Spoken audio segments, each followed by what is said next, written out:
always follow the money. That's what I always say. You always follow the money. Yeah. This is Follow the Money with Mitch Moss and Paulie Howard on VSiN.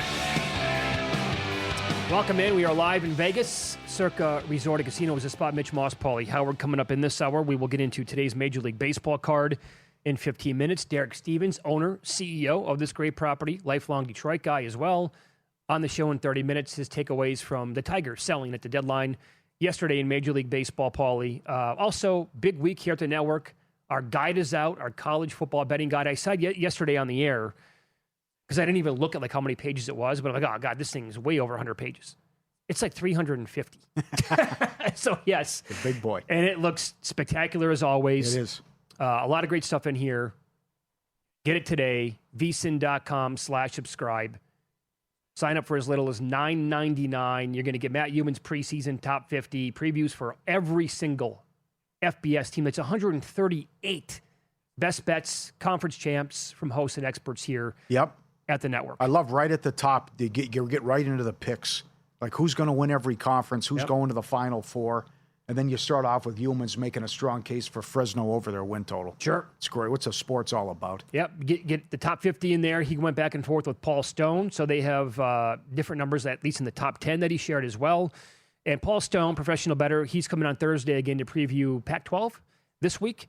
He's been coming on every week now during the summertime to give out his best bets for these conferences. He ranked his top 15 college quarterbacks, calling it the year of the quarterback in the guide.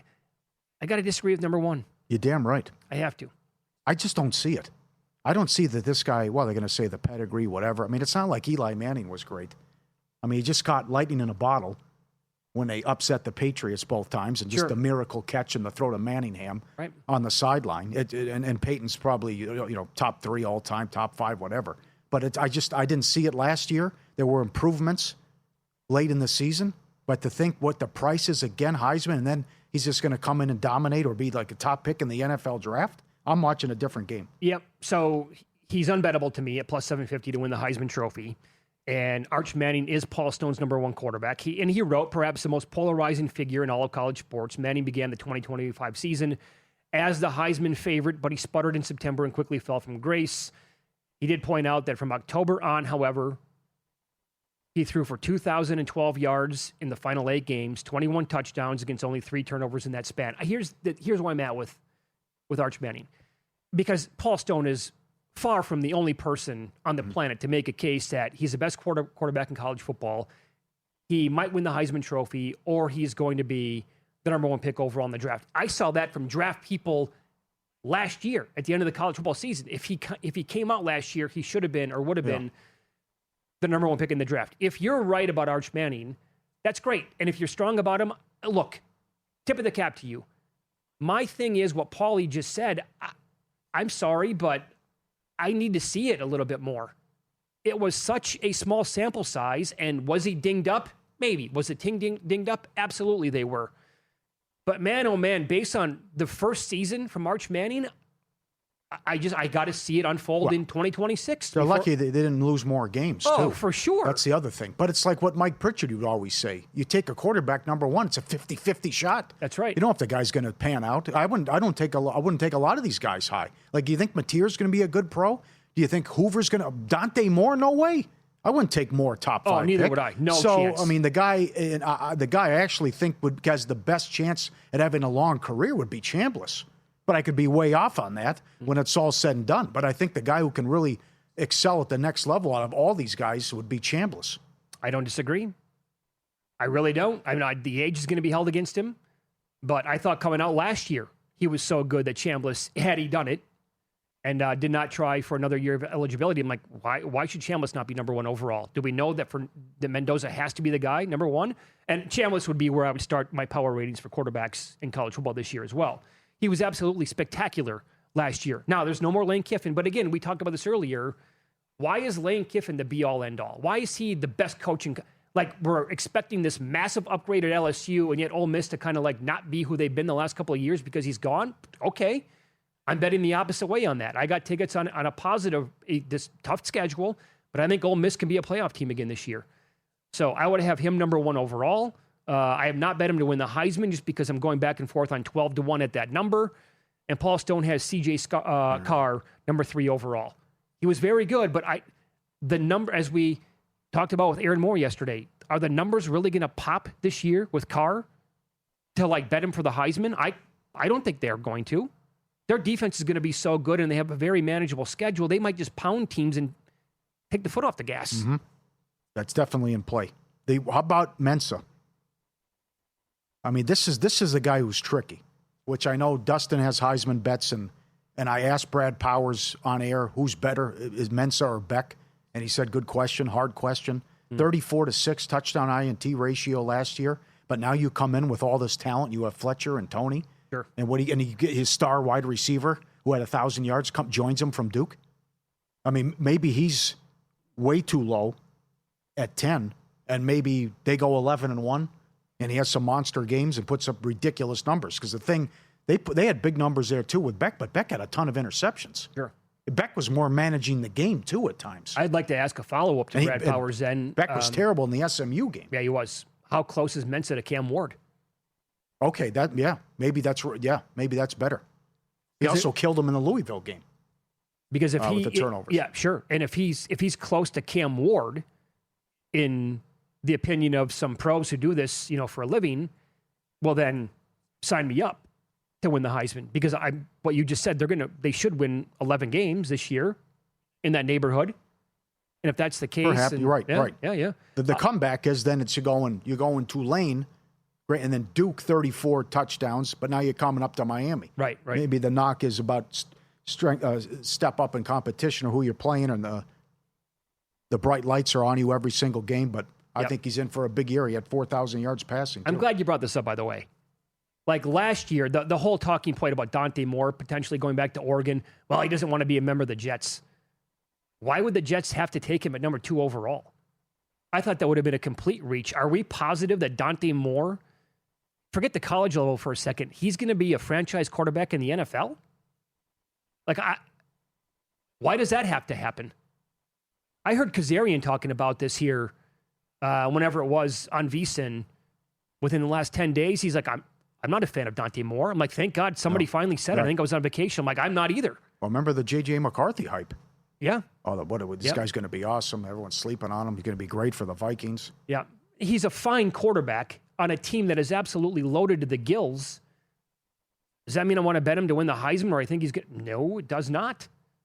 What do you think about Marcel Reed?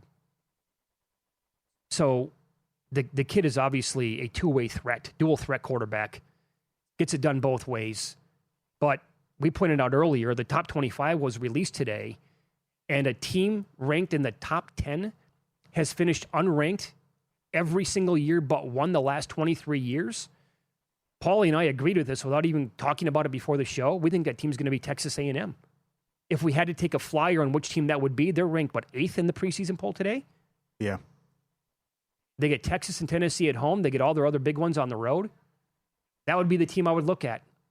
It's a tough way to end the season. Tennessee at Oklahoma, Texas. Yeah. And Texas got them last year. Mm-hmm. Damn, that's tough.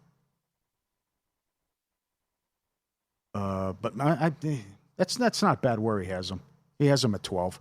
I'm okay with that. But they took advantage of a soft schedule, and they got the incredible win against Notre Dame, which Notre Dame, great job. They scored 41 points in South Bend, that was just, I can't get the Miami game out of my mind. That was horrendous. Yep. Couldn't get a first down, couldn't move the ball. The silly interception at the end of the game. I mean, that's just like you watch. They could play 8 quarters. I don't know if they're going to score a touchdown. No, you're right. How bad they looked. Yep. Yesterday, Aaron Rodgers was on Pat McAfee's show on ESPN, and he was all over the map, very opinionated on everything. He is setting up his post-playing career, no doubt, right? To be somewhere in media. Well, I don't know. Who knows with this guy? He's a little off his rocker, I would say. Loves Fauci. Big fan. They're best friends, I think. But this is, in terms of our world, when it comes to a betting racket and betting on this stuff, I'm actually glad that he brought this up. He got into the whole Diana Rossini, Mike Vrabel scandal and MVP voting. Reason why I know this, I was next to you in those mentions. What is the network doing? Like, you have literally an individual that maybe used to work at ESPN that covers our league at the highest level, and there's a major scandal, and it's just like nobody can talk about it? What are we even doing personal here? lives are personal lives. I feel like you of all people should know that. But. I understand, but if it's affecting certain things, if there's leaks going on, if there's tampering going on, if that person is also an MVP voter and a Coach of the Year voter. Remember when I won MVP in 2021? Yeah, and that bum in Chicago? Yeah. That's real life. I'm glad he brought it up. I won't vote for this guy. I think he's a jerk. Yeah. It was held against him from a voter in 2021 because of the whole he would not get vaccinated. And that voter said in August that year, doesn't matter what he does, I'm not going to get my vote. That's completely unfair as a voter to say that. Can't have that opinion. Well, I think that this might take as long as the Kawhi aspiration investigation. Well, but what's nothing's going on take that long. with Rossini about what it does? He is onto something there though too about did she give May an MVP vote because she's fooling around in sexual favors with the coach? Sure, I'm here for all of it. Yeah, and how far does it go back? But did she swing votes? And yep. I don't know, Paul. But he said it's not covered there. He was like blaming ESPN. I'm sure that they were thrilled to have that on their airwaves yesterday. Well, what are they supposed to do, though? How do you go back and... I mean, the New York Post, there was something every day about here's pictures of them in a casino. I know. Here's pictures of them at a bar. It's like, well, okay, we got it. We've established that they had a relationship and she cheated on her husband. And she traded sexual favors. I don't know if she works again. But how you want to do it and cover it every single day. I think people got sick of it. Oh, I'm sure they did, but he brought it up, again, where it matters to us. Comes to betting on this stuff. We'll dive into tonight's Major League Baseball card coming up here on Follow the Money. It's VSiN, the Sports Betting Network.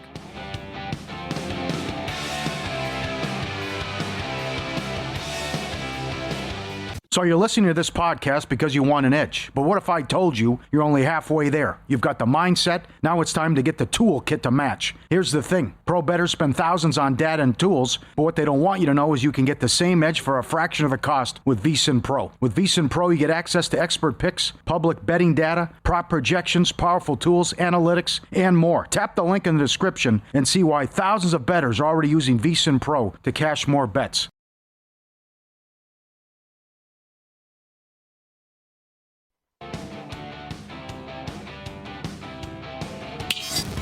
This is Follow the Money on VSiN.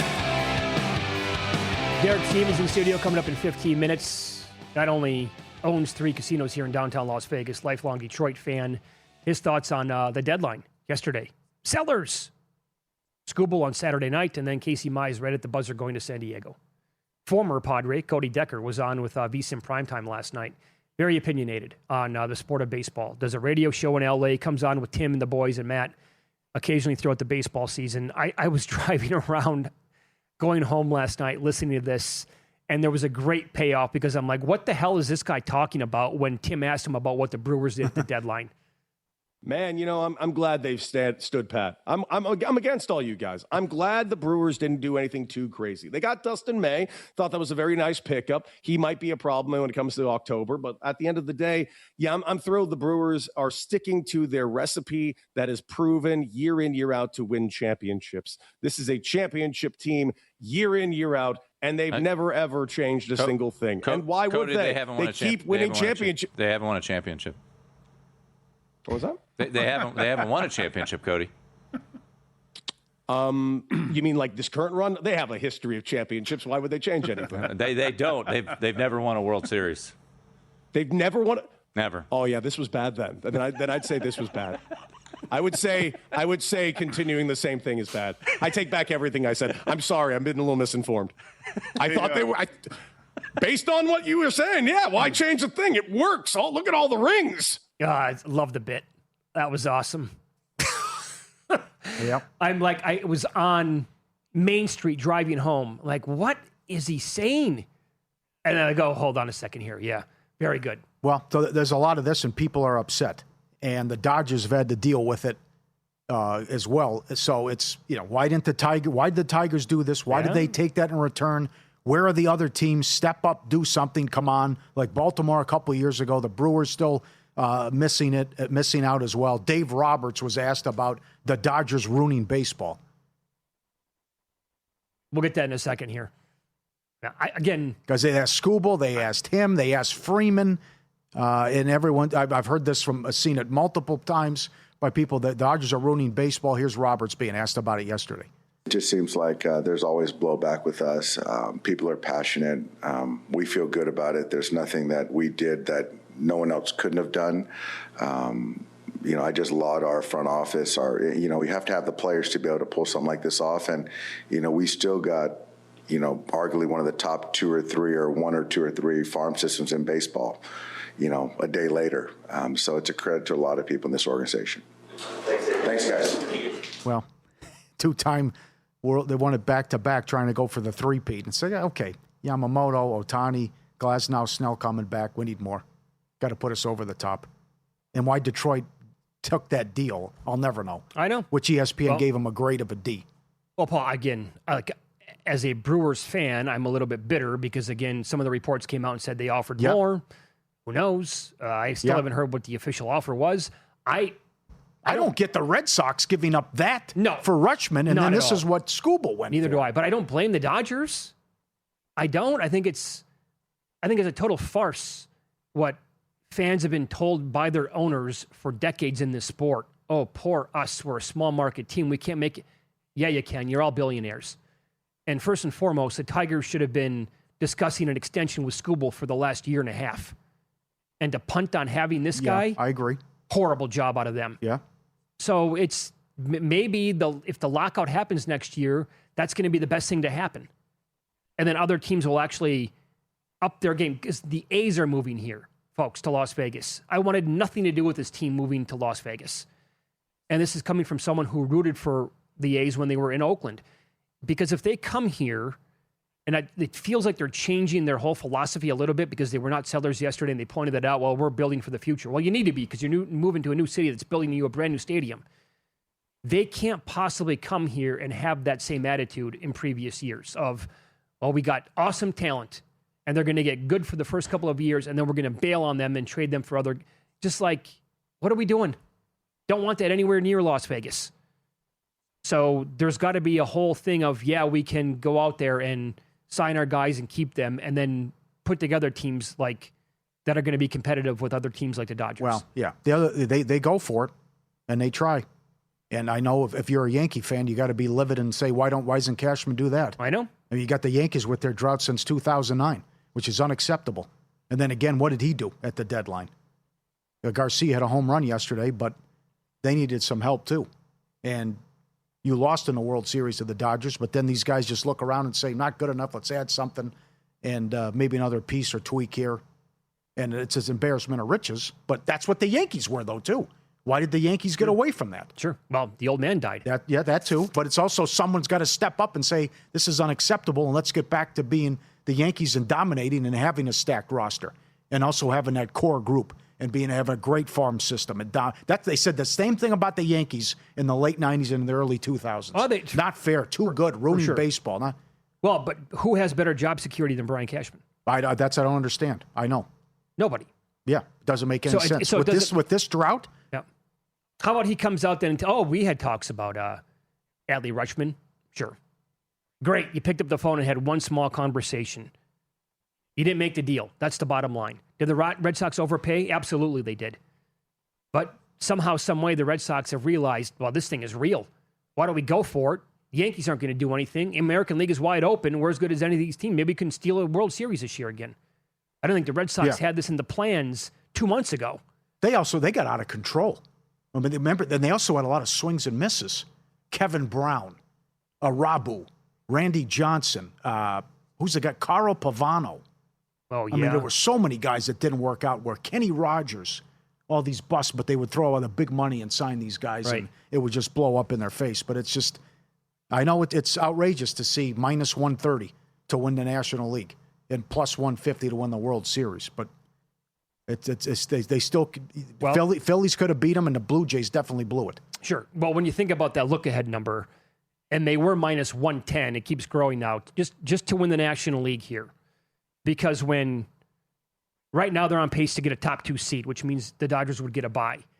And then think about the team that they would have to beat to get to the NLCS and then probably play the Brewers. Chris Bennett came on, who is the sportsbook director here, does all the baseball numbers at Circle last week, and I asked him a look-ahead price on that series. I said, if the Brewers get Skubal, give me a price, Dodgers home field against the Brewers. And he said, roughly $1.80 for the Dodgers. And I said, what about like a game one, Yamamoto's hosting Mizorowski? It was a little bit higher than $1.30, he thought, was maybe the number. But that was with the Brewers getting Skubal. Not only did that not happen, but the Dodgers did. Yeah. I go back when we had Dave Stewart in studio, though. Look at those Oakland A's teams.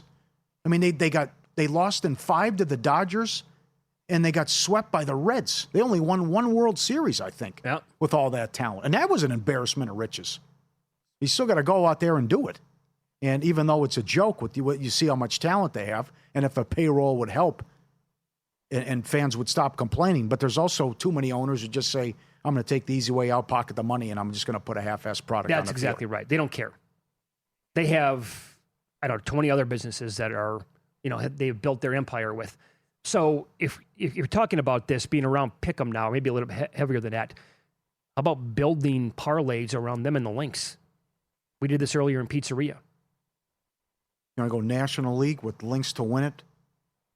Or some college football winners, conference title winners. Could the Rays beat the Dodgers in a 7-game series? I guess the answer is yes, because the Blue Jays almost did last year. The Yankees at full strength, could they beat the Dodgers? Yeah, probably. But maybe just build it to win the NL, links, and there you go. How about, you want to go heavy chalk here? Are the Rams ruining the NFL? I mean, it looks like Donald's going to come back and play. I mean, some teams go for it. Sure they do. But it's hard to win. And a lot of times, sometimes the talent doesn't work out, or it's difficult to do. That's the other team I was going to bring up. How about building some cross borders with the Dodgers, NL, Lynx, WNBA, Rams, either NFC or Rams to win the title? A lot has to go right, too. Oh, Stafford's got to stay healthy. The Yeah. Dodgers have to stay healthy. Can Ohtani pitch? He was awful in the World Series against the Yankees, who had the injury.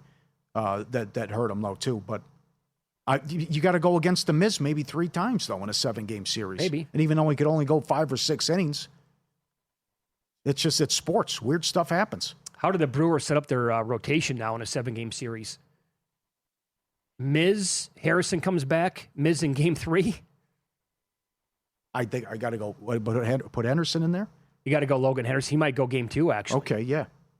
Depends on what kind of form Harrison's going to be when he comes back. That was a struggle. That Philly series was right there for him. Certainly. All low-scoring games. Yeah. One mistake, a play here, a play there, they win the series. Yeah. Derek Stevens on the program coming up next. He is a Detroit guy, for those who don't know. Does he feel robbed by the return for Tarek Skubal? And overall, his thoughts about what they did getting rid of him and Casey Mize at the deadline. This is Follow the Money on VSiN, the Sports Betting Network.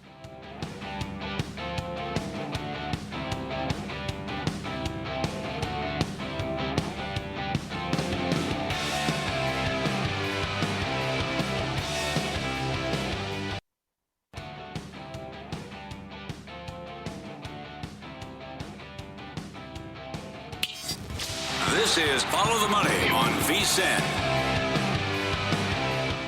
Time now for our weekly visit. Derek Stevens joins the program now, owner of Circle Las Vegas, the Golden Gate, and the D here in downtown. Good to see you again, my man. How are you today? Great to see you guys. Also a lifelong Tigers guy from the area, obviously. Overall, your thoughts on the haul that they got for Tarek Skubal on Saturday night? You know, in the American League, the Detroit Tigers have the second best run differential in the entire American League right now. Yeah, they do. Right now. And they're selling. You know, losing Mize, and I can see losing Skubal, and I think there is a little bit of a change of heart on the fan base with Skubal, but losing Mize kind of hurt people a little bit. Hell of a deal that A.J. Preller pulled off again for the Padres. Yes. But I guess you could say maybe the Tigers got something that come 2 months from now, something's better than nothing. But we'll see. I mean, it's not over with. I mean, they're 2.5 games out of the wild card, right? Yeah. And now you bring Max Clark up, adds a little spark to everything. Things are changing. Oh, you loved your prospects when we asked about it last year, too. I look at Mel might be one of the best pitchers right now. Awesome. As hot as you could. What a price you can get him at tonight. I bet him tonight. I had to. Yeah. I was like, okay, here we go. Well, I understand the frustration because you're on a 32-20 run. Yeah. How solid they're playing. And then, but I guess you could come back and say you could still sign them, though, after the season's over. Yeah, but I mean, I don't think that's being the cards. I mean, that number is just so big. You know what I'm upset about? I'm upset with? I'm not even a fan. I just wanted them to get them because I would have really enjoyed baseball, this playoff run in October a little bit more. I really wanted the Brewers to get them. Now, I thought the Brewers farm system was so good. I thought the Tigers might have gotten a bigger haul. But Brewers, I mean, Milwaukee prospect huggers. These guys. Yes. So we played a soundbite from a guy who covers the team yesterday. He was on a podcast. I also had a text message from somebody else right away on Sunday morning. They said the same thing, and they don't know each other. And that is, I'm hearing the Brewers offered a better package than what the Dodgers did. Yeah, that's what they're all saying. Well, wait a second. Well, something doesn't add up here with this story. Something does not add up. Why would the Tigers take a worse package with the Dodgers? I mean, what's the conspiracy theory here? Would this be to prove a point next year, the lockout? Well, why would the Tigers fall on the sword for that one? I don't get it. If you could have got Andrew Fisher, you could have got, we're not talking about the number one prospect, but you could have got something better, I would have hoped. I hated the return, Derek. Hated it. For Tarek Skubal, what'd you say earlier about prospects? ESPN gave him a D. But you go back, I'll get it in a second, since 25th, 1 second. It's more than a decade. I got it. It's like 70% of prospects. Yeah, here you go. 70% of prospects traded at the deadline since 2015 have a negative WAR or have not made the majors, courtesy Baseball America. Yeah, the Dodgers have done a heck of a job propping up their prospects. Yeah, you look at the last 10 years worth of prospects, they're still prospects. It's all or propaganda. They're retired. Yeah, it is. Yep. It is propaganda. So, I don't know. Losing Skubal, guy won 2 Cy Youngs for Detroit and out. But I really would have liked to see him and Mizorowski as a 1-2. Oh, God. That would have been a lot of fun. Yes. Well, how about booking this now and where you guys went to minus 130 on the Dodgers to win the National League? Outrageous. Well, what are they supposed to do? I mean, never see this again. Put up offer like 3-4 to 1. See if people want to bet that number. Yeah, I don't know. I'm sure you bet it at 3 to 1, right? I mean, it's lousy. But the one good thing about it is that unless you're a diehard Dodgers fan, is there any team you dislike more than the Dodgers now? No. I mean, it reminds me of like in the early 80s, how everybody didn't like the Yankees. It's kind of like the same thing right now, I think, about the Dodgers. And the 2000s. That's 90s, fair 2000s, too. yeah. People hated them and what Steinbrenner did. We haven't seen you in a while. I haven't, at least in a month. So what's going on? You're on a record pace with the contest. Let's start with Survivor. Where are we at? What are we looking at for pace-wise? It started kicking up. Went to a new gear about a week ago. We're pacing now. It's hard for me to say it because you got to figure you're not going to be able to keep this pace up at some point. But we were running at about 40% above. Last time I saw you, then it's ratcheted. Now we're running 45, 50%, 55, 60. Oh boy! As of yesterday, we're 63% above. Wow. So the percentage keeps going up. Groups are coming in left and right. These emails I'm getting are unbelievable about, hey, I'm gonna fly into town. I played in Survivor last year, had a couple of entries, but I had a good time. One of my entries made it to December. I talked to all of my buddies about it, and we're going to wire you in $300,000 because I'm bringing out 30 of my buddies. We're all going to come out. We're all going max in. Wow. Send us. We need to have 30 hotel rooms. We want to ball out at Stadium Swim one night, and like, holy smokes! I mean, new customers. That's pretty cool. Wow. Okay. So a lot of big numbers that are going to be coming in here. I also think I keep asking people like, what makes you excited about it? Because, well, we heard about it last year. There's a little bit of a snowball rolling.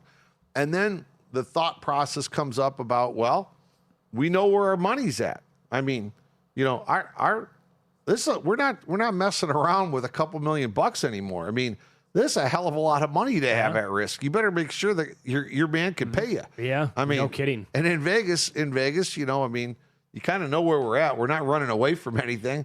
And in Nevada, all these funds have to be bonded. A lot of people don't realize that. We're the only ones that have to be bonded. So let's just say I get hit by a car. Let's say the company, all hell breaks loose. The money here is bonded. It's safe. It's like FDIC insurance effectively at a bank.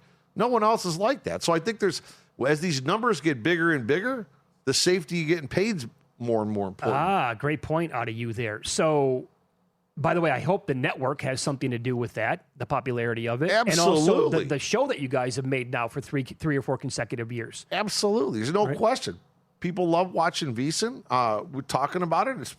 It's been a lot of fun talking about it throughout the years. Yep. You land some new customers, they get interested, and then the snowball keeps rolling. So it's pretty cool. Once you get a taste of it, you're going to want to, like that group, that's how you're going to want to operate. Is like, now I need to get 10, and I need to tell all my buddies about it, and we need to go to Las Vegas all together and sign up for the Max Entries. So how many are you doing per day right now? Because the week that week one gets here, aren't you guys doing like 1,000 or more every single day? Yeah, like for the last couple of days leading up, it might be 1,000 or more. But right now we're normally doing about 100 a day, and the last couple of days we've done over 300. And today's a monster. Yeah, yeah, it's not posted yet, but it's been a monster. Are you going to see this with Grandissimo? You think? About people reaching out to him? Maybe can you get to 100? I don't know. Could be. I mean, we had a Grandissimo today. I know we got next 3 days. We got one lined up every day, so it's good. So momentum's good. I think football. People are chomping at the bit now. How many are you expecting overall from? Because you're going to get some stragglers from Bet Bash, are you not? Oh yeah. I mean, having Bet Bash here. Yeah. I mean, a lot of people that are coming to Bet Bash they're utilizing this trip as their trip to sign up. So it should be good. Yeah. Yeah. Very good. You said this on air. You go to the movies just to get the popcorn and then you leave. And that was a very popular opinion. It's a testament to the popcorn, how good it is. Yeah, it is. The extra butter? Okay. Yeah, actually, you know what? There's a couple ways of doing it. And I tell you, because we live next to the Suncoast, right across the street. So I like to go pick up a couple big popcorns. Don't necessarily butter it, though. Really? We take it home. And Nicole and I, we fire up some butter on our stove. We got the hot butter going right on, and she really prefers to watch a show like in our living room. Oh, what a move! So we have the hot buttered popcorn right there. That's a pro move right there is what that is. Absolutely. And you got so many options with the streaming. Yeah. And all the great shows are out there. Yeah. Netflix has been on fire. What do you like? What's good? Yeah. We kind of like these mystery thriller like type of shows. Lioness was pretty good. Good start. Like that. We are getting a lot of feedback that season 3 is unbelievable. Really? Yeah, it was a good start. Yeah. Okay. Good start. Yeah. It's a good show. I recommend The they, Agency too, season 2. Yeah. So we got a lot of movies. Like we're watching Berlin now. We're gonna put that one down. The new season just came out. Okay. I've always enjoyed that. All right, I got to catch up on that. What's the one on Netflix where did you watch the ship? The ship that sank? It was a true story? No, I didn't see that yet. That one's very popular Is on it called, Netflix as well. The captain went Titanic? I think it's in 2012 where the abandoned ship and he hit some rock and it took him 3 days to rescue him. It was incredible. It's on net. I recommend that one. Very good. Hey, I'll see you guys soon. My schedule a little bit in and out. My daughter's getting married in a few weeks. So That's why right. Really? That's right. Yeah. Yeah, so I'm gonna be back and forth to Detroit a couple times here. But we'll be around. Another All one. right, You just very had good. it with the son. My son got married in April. My daughter's married in August. Yeah. It's a 1-2. That's a nice 1-2 combo, huh? Yeah, it is. Yeah. Well, enjoy the next Thank couple you. of weeks and getting ready for that. Thanks, Derek. Good to see you. All right. We'll get to our best bets with in-pocket plays coming up here on Follow the Money. It's VSiN, the Sports Betting Network.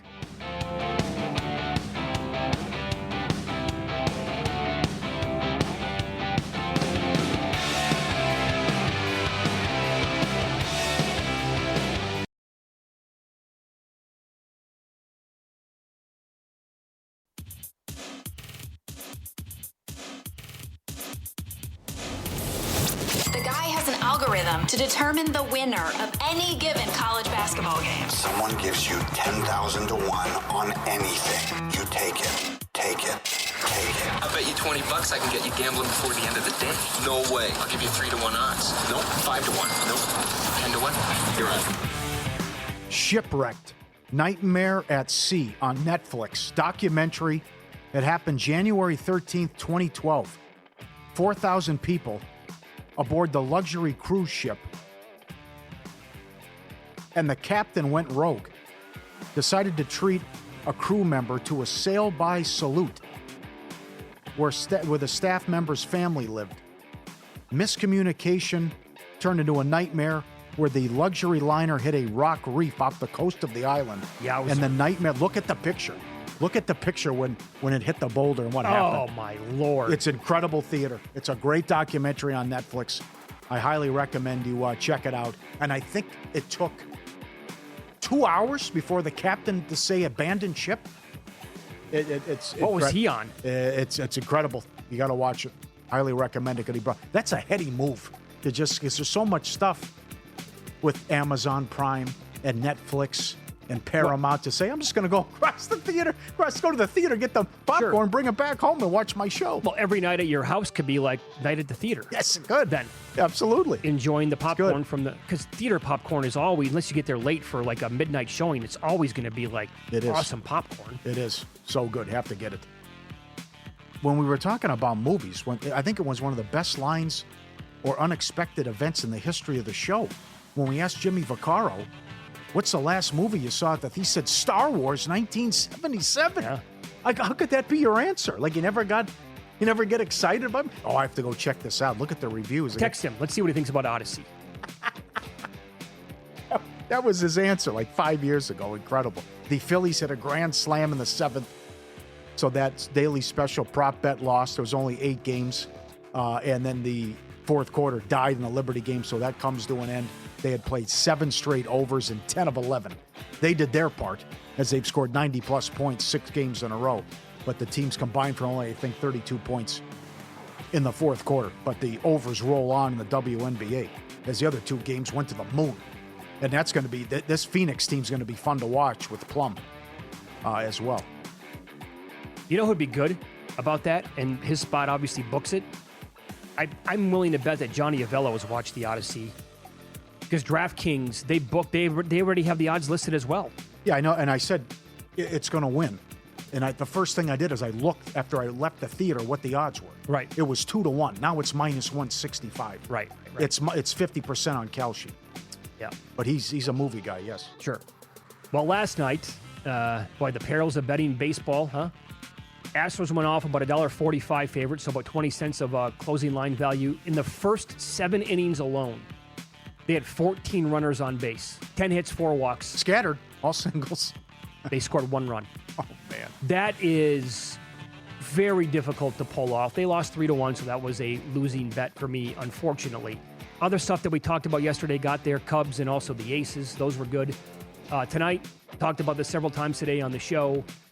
Man, oh man, you're going to give me Melton with the Tigers at plus money against the Mariners. They're the second best team in baseball the last 2 months. They're 32-20, right behind the Red Sox. Melton's numbers are phenomenal. He's got the best ERA in baseball going back.